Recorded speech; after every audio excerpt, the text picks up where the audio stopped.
জাতীয় ঐকমত্য কমিশন একটি বিষয়েও আসলে ঠিক সঠিক জায়গায় ঐকমত্য করতে পারেনি। বিভিন্ন বিষয়ে যদিও খুব কাছাকাছি এসে রাজনৈতিক দলগুলো সমর্থন দিলেও এখন যেটা হয়েছে অনেকে নোট অফ ডিসেন্ট দিয়েছেন।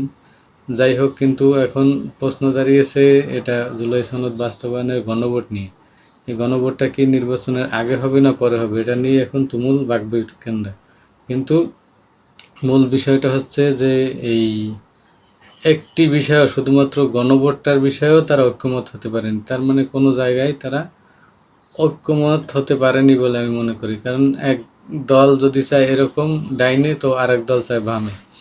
তো ওনরাও ঠিক সকলের মন রক্ষা করতে পারতেছেন না যে কিভাবে এর সমাধান করবেন। কারণ দেখা গেছে কেউ নির্বাচনের পরে সময় মূল জাতীয় নির্বাচনের সময় গণভোট চায়, তো জাতীয় নির্বাচনের সময় গণভোট আর দরকার কি?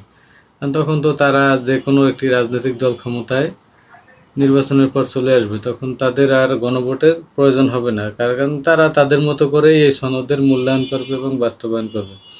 আর এই গণভোটটা যদি আগে হয় তাহলে হয়তো এটার দ্বারা কিছু বেনিফিট পাওয়া যেতে পারে।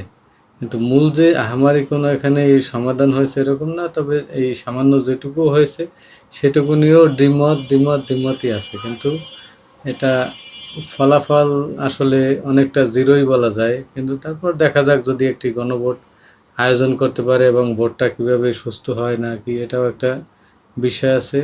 দেখি কি দাঁড়ায়। কিন্তু আসলে আপাতমস্তক ওনরা কোনো একটি সাফল্য গড়ে তুলতে পারেনি জাতীয় ঐকমত্য কমিশন।